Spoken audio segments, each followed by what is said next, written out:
Welcome back to the Spy X Family Comparison Series. Today we'll cover episode 5, the legendary episode that covered chapter 6 from the manga. While this episode did have very little manga content to work with, it still became one of the standout episodes in this series, aided by some very heavy-duty Sakuga. We'll get into that Sakuga later, but for now let's jump right into chapter 6 as the WISE agency chief and his assistant are having a little chat about Operation Strix. This isn't actually how this chapter starts though, we actually skipped over the first page, but for now we'll start off in the control room of WISE headquarters, something that the anime didn't really state, nor did it actually show this control room, but we'll be seeing a lot of it later on anyways. As far as that little chat between the two WISE operatives go though, their little back and forth about Operation Strix is cut short about right here, as we transition into our first anime exclusive scene of the day with the Forgers experiencing some bad omens. 3 of them to be precise, the worst of which being Anya stepping on a dog turd. It's this bad omen that will resume the conversation the WISE operatives were having, and from a quick little extra line from the chief, you can tell he's not really paying Operation Strix much mind. Actually, there's a couple of line revisions here, as the chief now says that Twilight is the best spy in Westalis. Something that I guess the assistant didn't know, because the anime clarified that she never knew much about him to begin with. These changes play pretty well into the assistant chief's decision making later on, but for now let's talk about LOID's file that only the anime is showing us. Okay, well that's not entirely true. This information on the screen actually comes from the confidential files section at the back of volume 1. It may not really say much in the end, but it was still a nice little touch that they added some of that info, even if half the page is redacted. Twilight certainly got quite the resume, but even that won't help him overcome the realization that Anya didn't quite make the Eden College cut. A reaction that actually comes from the first page of this chapter, right after showing 2 panels of them looking for Anya's number. As for the illustration that was actually shown during this moment in the manga, we'll have to wait until after the opening finishes and they start walking away from the board, something they don't do in the manga until after they wipe those dreadful looks off their faces. Kinda disappointed we didn't get this face from LOID, but I'm sure we'll be seeing it a lot in future episodes. Despite how shocked they all are though, LOID and YOR do seem a little more supportive of Anya's feelings this time, since she thinks it's her fault for stepping in that anime exclusive poop from earlier. Fortunately, the Forgers have a guardian angel at their side as Henderson comes in to inform them that Anya's number 1 on the waiting list. Some news that we really needed, especially LOID, although he is a little perplexed at the headmaster's reasoning. YOR on the other hand is going through some mixed emotions of her own when considering how she'll clear up a spot for Anya to get accepted. This daydream sequence has been changed up quite a bit in the anime, as YOR no longer plays out her murder fantasy in the middle of a big dinner party, killing innocent civilians on the way to her imaginary target. Instead, she slowly walks to him while he's all alone, at which point the guy is quick to play the "Don't kill me, I have a child" card, a card that he doesn't seem to have on hand like he does in the manga. Not that it matters though, since this kid is the reason this imaginary man is about to lose his life in a horrendous fashion. It was so bloody in the anime that when YOR snapped out of it, she now apologizes to LOID for acting a little strange. It's okay, YOR. Imaginary assassinations won't be held against you, not even by your partially amused daughter who just watched the whole thing.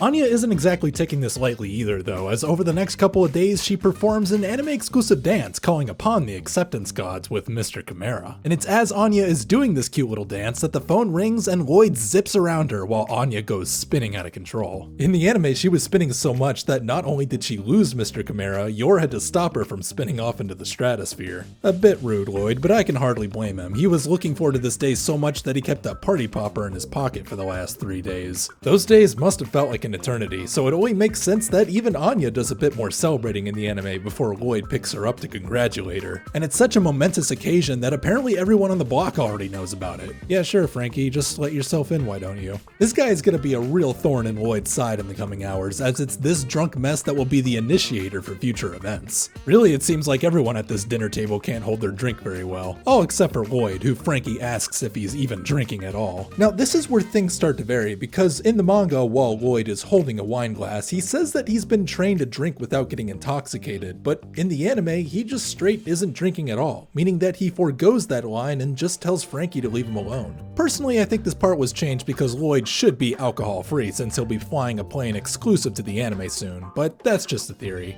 Anyways, drunk Frankie is proving to be a real thorn in LOID's outside, as he basically promised Anya that her dad would do something for her as a reward for getting accepted. And with some help from a prehistoric DVR, Anya points out exactly what it is she wants to do, with some specific Bondman references. Pay close attention, Lloyd, because these are the stunts you're gonna have to be recreating pretty soon. As for the castle Frankie recommends they go to, it's originally left up to interpretation as to whether the castle in Monk is the castle from the show, but thanks to some new line revisions, Frankie basically confirms that the Newton Castle is the same one from the show. It's even got the same traps and everything, something that Lloyd wants no part of, but thanks to the guilt cards Frankie and Anya are playing, he has no choice but to agree. Something we just assumed he did in the manga, because by the next panel, they're already at the castle. But the anime instead decides to show us the preparations and process of arriving at said castle first, starting with Lloyd agreeing to go tonight and him calling up his headquarters for assistance. I get the feeling that this lady wouldn't have agreed if it weren't for that new line her boss said at the beginning of the episode. Because of that, this man gets all the priority in the world, so the control room, which the anime is finally showing us, sends out a call for agents to get an airplane ready for him by 6:30 sharp. So right after Anya and Frankie finish their little strategy meeting, the family goes to the Nine River to get kitted out for some time in the sky. And once that blissful ride is over, we can finally reach the castle section and start following the manga again as Anya runs around. This time with Frankie, who's clearly still drunk. They don't run around for long though, because Anya can tell something isn't quite right. Something she verbalizes a lot better in the anime thanks to some additional lines added here and there. And of course, this is something Frankie is quick to jump on, with another anime-only line of him saying that Lloyd really should be upping his game. And up his game he shall, as the anime now shows his transmission for backup reaching headquarters, and they send literally every agent they have available to the field. And the way they arrive has really been extremicized for the anime. They may not come by car anymore, but nothing can beat showing up via speedboat or airdrop. I'm just gonna assume they all brought food with them, because the time it took for them to get everything set up and running is Guinness Book of World Records worthy.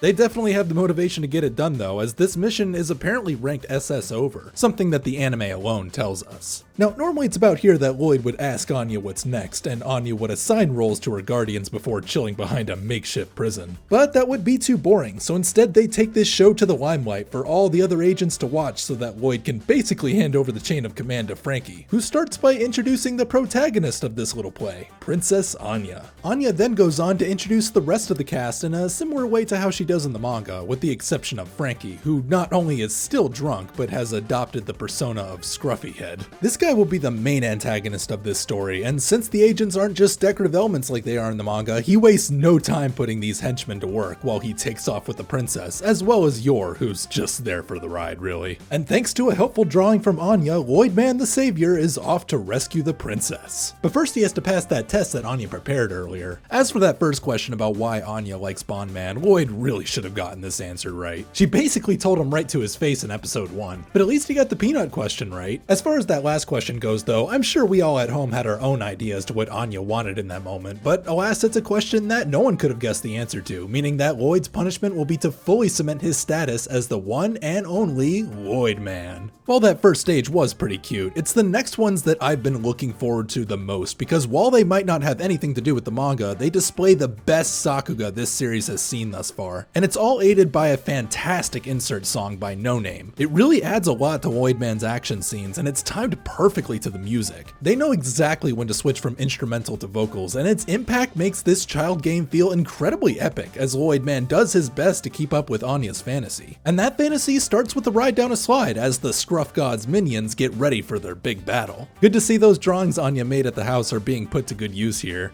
By the time they're ready, Lloyd has officially reached the second stage, where the theme of the room is balls. Balls that are used by the bad guys to stall Lloyd Man's advance, while they themselves get in on the action. I like how these two elements are seamlessly blended together without being too overwhelming by forcing a reduction in movement as they grow further into the distance. Because when these certain elements start to ease into the background, it forces us to bring our attention to the next obstacle in Lloyd Man's way. And while it might look like Lloyd Man is taking these guys out on the surface, technically they're taking themselves out. All Lloyd Man is really doing is redirecting their energy by zigging revolving around them, starting with this guy who literally just threw his body in front of LOID. And while that not too bright guy steadily falls out of the frame, another guy comes in from the right hand side and LOID uses the blue ball in front of him to conceal his jump over that guy. This guy is definitely a little more skilled than the last one though, as he recovers and goes for a pincer maneuver with the help of this new guy that just stepped over the camera. That guy doesn't time his lunge too well though, because not only did he get ducked on, he was also unintentionally moving in sync with a nearby green ball that he bounced off of when he missed LOID. As a bonus, this ball also took out the guy going for the pincer, while LOID vaults over the last new guy that came into the frame. Clearly this tactic of just throwing themselves at LOID isn't working too well, so they switch things up by masking their approach with some ball-triggered smoke screens. And just like episode 1, these smoke effects are always so impressive. They split off, break away, and change with the wind direction so organically. That's the power of straight-ahead animation for you. But even then, they still managed to plan it so that this one smoke bloom would obscure our vision just enough to have a bad guy materialize out of nowhere while another guy comes in from behind for the assist. And somehow they manage to grab both of LOID Man's arms, but before they can get him in a full-on arm lock, LOID Man quickly does a backflip while kicking them both in the head, knocking out the guy in the back while the guy in the foreground gets up only to get taken out with some friendly fire. I love how the wind basically diffuses the smoke by the end of this cut.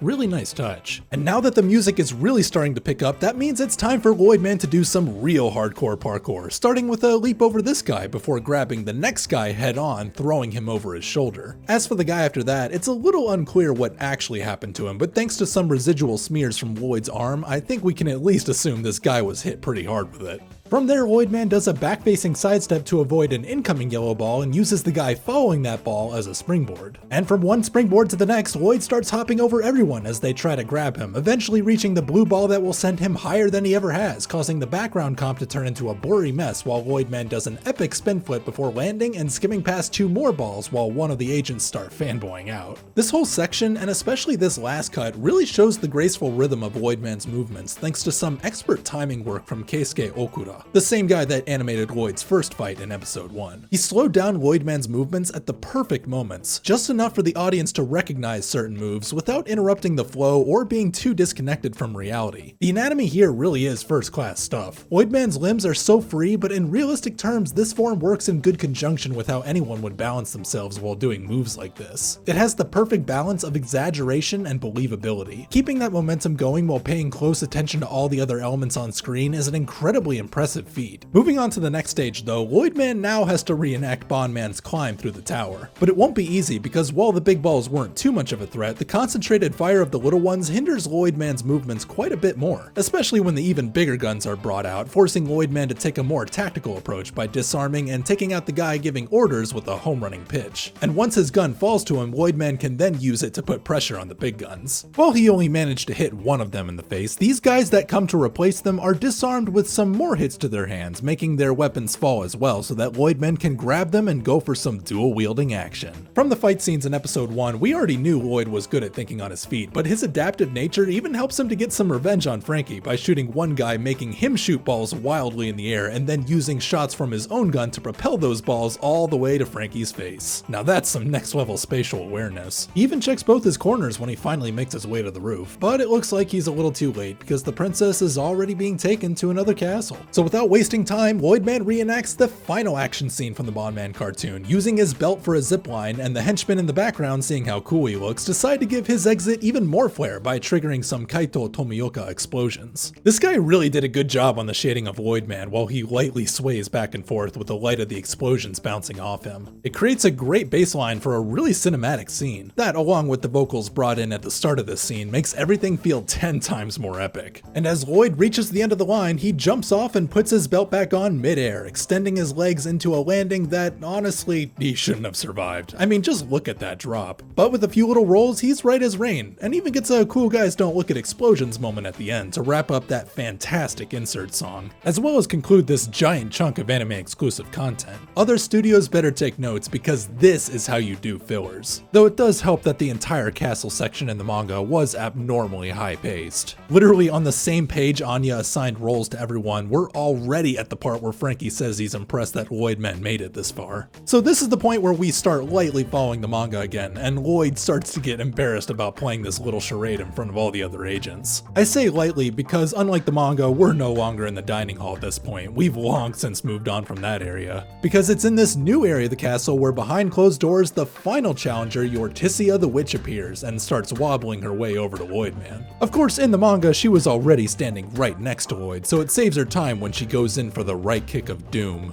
The anime really did this kick justice by showing just how harmless she looks going into it by gently whipping her head into this death strike. Despite that though, LOID man did a fantastic job at evading an attack that sounded like it broke the sound barrier. YOR's demonic presence and Medusa-like hair seem to suggest that she's gotten a little too into her role as a witch that bobs and weaves into the camera like a boxer. She threw 5 strikes in this little exchange, 2 straights followed by a left roundhouse kick into a right reverse roundhouse kick that LOID decided he's better off avoiding before going back to blocking on the next kick. But that's just the opening act though, because Yorticia now gets really low to the ground to issue a flurry of kicks. Kicks that were framed a little too quick to count accurately, but based on the sound effects, about 14 or so in total, before it's assumed that she stands back up during this cut right here and throws 3 more roundhouse kicks. The last one of which carries over into the next cut where...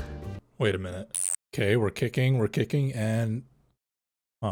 Okay, so maybe there are some slight continuity errors here and there, and maybe some sound effects sounded like hits when they should have sounded like dodges, but to be fair, she did throw 8 quick hooks and jabs in this cut, so it can be kinda hard to keep track of in motion. And let's be honest, it's all just a lead up to that powerful uppercut that lifted LOID up into the air and sent a shockwave out his back. Forget boxing, YOR's starting to look like a UFC fighter now as she starts doing a 6-kick combo, only one of which LOID was able to dodge as the other 5 completely shred his Bondman gloves off and finally opens up his defenses for the first time. Honestly, after that upper kick, I was a little scared for LOID man's life at this point, but it's pretty good that this ended the way that it did. While she made about 37 separate attacks in the anime, the manga is left a little more open to interpretation with the 2 panels that actually show these attacks. Really, that's about as long as the exchange lasts for in the manga before her heel breaks off and she falls to the ground. However, Yorticia isn't the only enemy that LOID man has to fight, because now Count Scruffy is here to get taken out in one hit. And with that, the day is officially saved and LOID man reunites with Princess Anya at last. A heartwarming act that still spurs the crowd in the back, but on a far more emotional scale, as one of the guys holding back tears triggers the anime exclusive fireworks for Anya to enjoy while congratulating her from the sidelines. And after Frankie says his own congratulations from the grave, we then continue the lines from the manga. The anime alone then goes on to show the agents depart right afterwards so that Anya can get some alone time with her dad, this time by a fountain instead of a balcony as a mystical shooting star flies by. Not many parents would do what LOID just did for Anya tonight, and I'm sure it'll be a night that she'll never forget. Though it did come at a cost, a very costly cost, that the chief assistant now has more time to process before giving her boss the damage report. And now that we actually get to see how much that is, it makes sense that there's a new line from the chief here asking if there isn't an extra 0 in there. Sorry to break it to you, man, but that's only one invoice. We'll see more of them in the next episode, but for this episode, that basically concludes this comparison, as Chapter 6 ends right here. It also marks an end to Phase 1 of Operation Strix, and from here on out, the success of the operation will rely heavily on how well Anya can do in school. It'll definitely be an interesting first day to be sure. But until then, if you like this video, then make sure to give it a like and share it with a friend. And hey, also get subscribed for more Spy X Family comparison content. These videos, and especially this one, take a lot to make, so give me a look on Patreon if you're feeling generous. Any amount given will be highly appreciated. Well, that's it for me. As always, I hope you all have a fantastic day. This is Registry, signing off.